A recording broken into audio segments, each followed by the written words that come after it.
지금부터는 제7주차 강의의 두 번째 대주제인 동학농민운동에 대해서 강의하도록 하겠습니다. 먼저 동학농민운동은 1894년 고종 31년 한국 전라도 고부의 동학접주 전봉준 등을 지도자로 최시영, 손병희 등을 중심으로 한 동학교도와 농민들이 합세하여 일으킨 혁명적 민중운동으로 정의될 수 있을 것입니다.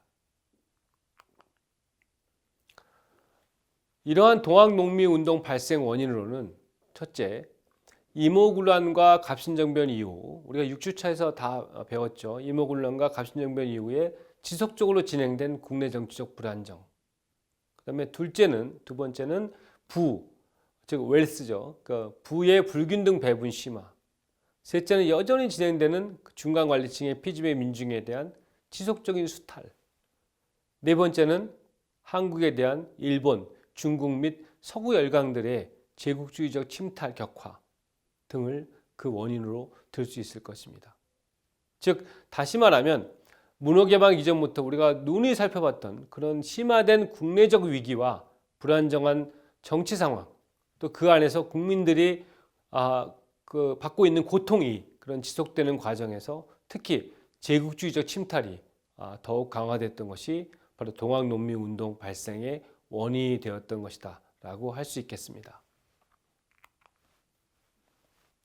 다음으로는 동학농민운동의 전개 과정을 살펴보도록 하겠습니다.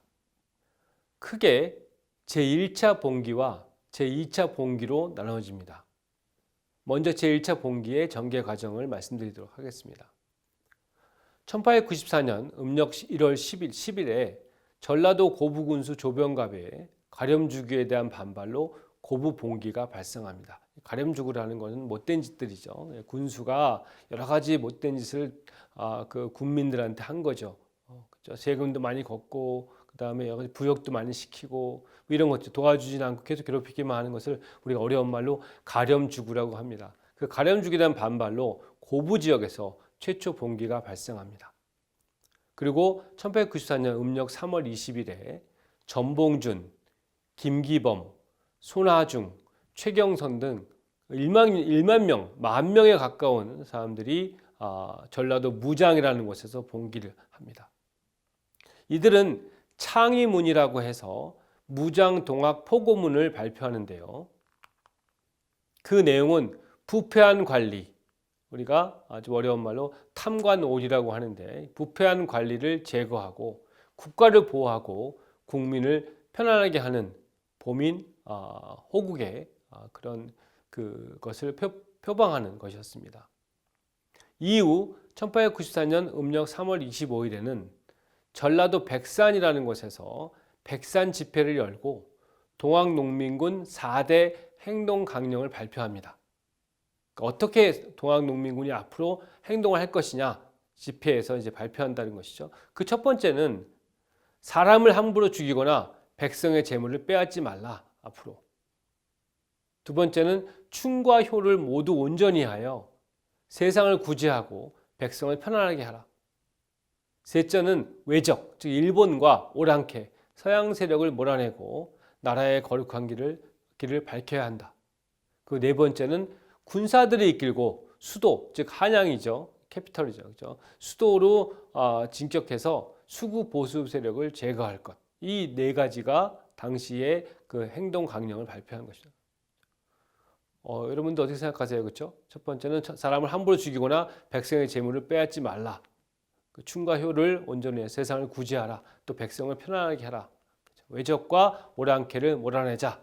그 다음에 수도로 가자. 수도로 가서 서울로 가서 수구 보수 세력을 제거하자. 이런 것들이 최초의 행동 강령이었다는 것입니다.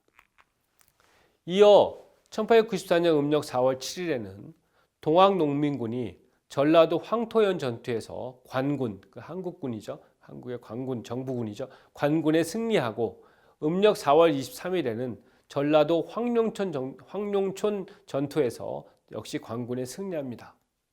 그리고 음력 4월 27일에는 동학농민군이 전주성을 함락시키게 됩니다.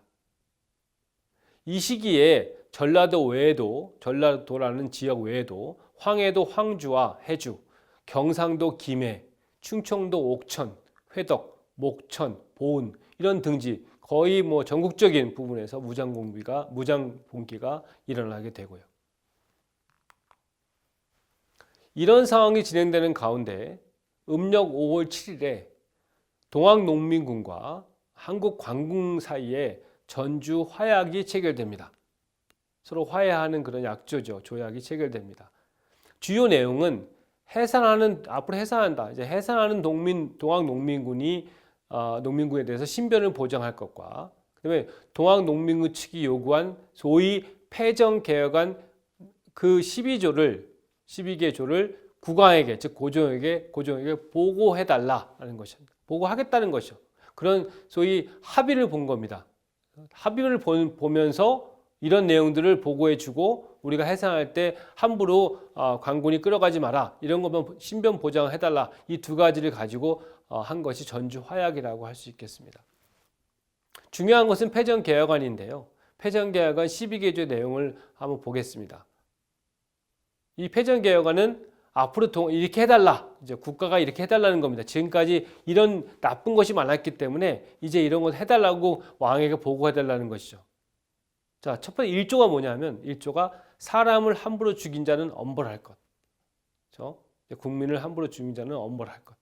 두 번째는 2조는 부패한 관료는 찾아서 제거할 것. 그렇죠? 관료 중에서 부패한 자들은 찾아서 제거할 것. 그다음에 3조는 횡포한 부자들은 즉 가난한 사람들을 괴롭히는 부자들은 엄하게 응징할 것. 그다음에 네 번째가 유림과 유생들이죠. 그렇죠? 유학 양반층과 양반들의 소굴을 토벌해 없앨 것. 그다음에 5조가 뭐냐면 천민. 그렇죠? 천민 가장 하층 계층인 천민들의 군안. 그러니까 천민들이 그런 어떤 뭐랄까 리스트 이런 것들을 관군이 갖고 있는데요. 그런 관이 갖고 있는 그런 천민들의 리스트를 소각해 버려라. 결국 천민인지 아닌지를 알 수 있게 하지 마라라는 것이죠. 되게 굉장히 중요한 거죠. 그다음에 그 6조는 뭐냐면 더 나가서 지금 각 양반들이 데리고 있는 노예죠. 노예 문서는 완전히 불태워 버려라. 자, 노예 문서를 불태운다는 것은 이제 더 이상 노예를 없애라는 거죠. 노예가 아니라는 거죠. 그렇죠? 그러니까 5조, 6조 같은 경우 천민들의 군안을 소각한다든가 노예 문서를 불태워버리고 굉장히 혁신적인 내용 아닙니까? 이게 아까 저희가 이전 차시에서 배웠던 소위 동학 사상의 그 사회 질서가 나타났던 것들이죠. 만민 평등의 사상들 이런 것들과 관련되어 있는 부분이죠. 그다음에 7조는 백정의 머리에 패랭이를 벗기고 갓을 씌울 것. 그러니까 이거는 좀 어려운 내용인데 백정이라고 하는 것은 도살하는 거죠. 동물들을 소나 돼지를 도살하는 사람들을 도축하는 사람들 백정이라고 했는데 이것도 역시 천민의 일종이었죠. 그 천민이라는 것을 백정이라는 것을 알려주는 패랭이라는 그런 것이 있었는데 그걸 벗기고 갓을 씌워라. 다 똑같이 사람들처럼. 그다음에 8조는 나쁜 세금들, 그죠? 세금을 아주 국민들을 괴롭히는 세금을 개혁해라. 그다음에 9조는 뭐냐면 공적이나 사적인 채무를 막론하고 빚이죠. 빚을 모두 과거의 것들은 모두 따지지 마라. 이건 그 빚진 것은 그 사람들이 바보라서 나빠서 빚진 게 아니라 먹고 살기 힘들고 어려워서 빚진 것이기 때문에 그 빚을 갖다가 빚에 대해서 그거는 지방자치단체에 대한 지방단체에 대한 빚이라든가 국가에 대한 빚이라든가 이런 것들을 다 따지지 말고 개인에 대한 빚도 따지지 말고 모두 없애라. 제10조는 외적, 그렇죠? 일본이나 서양 세력과 연락하는 자는 없애라. 그다음에 11조는 뭐냐면 토지는 평균 분작으로 하라. 그렇죠? 공평하게 나누어서 우리가 경작하는 것으로 해라. 12조는 농민이 지금까지 했던 두례법, 즉 협동농사 조직은 장려해라. 서로 도와주는 두례라는 것이 법이 한국에 전통적으로 있었는데요. 그 두례법은 장려해라라는 것이죠. 1조부터 12조까지 그 모든 것이 일단 제가 얘기했던 다수 피집에 고통받는 국민들을 위한 것이고 또 그 국민 속에서도 차별을 두지 않고 심지어 노예라든가 천민이라든가 백정까지 포함하는 그런 모든 사람들을 포함하는 새로운 평등 질서를 요구하는 것이 바로 패정개혁 12개 조였습니다. 그렇죠? 이후 동학농민군은 일시 해산하고 전라도 53개 군에 농민자치행정기구인 집강소라는 것, 굉장히 중요한 내용이긴 합니다. 그래서 전라도 53개 군에 농민자치행정기구인 집강소를 세워서 패정개혁안, 이 12개 조의 패정개혁안 실천을 통한 민생안정도모에 노력하게 됩니다. 그냥 요구만 하고 끝난 게 아니고요. 이것을 실행하려고, 그렇죠? 새로운 집강소를 통해서 실행하려고 했던 것이죠. 이것도 굉장히 중요한 내용들이고요. 그래서 이상이 동학농민운동 제1차 봉기의 과정과 내용입니다. 이상으로 제4차 시 강의를 마무리하도록 하겠습니다.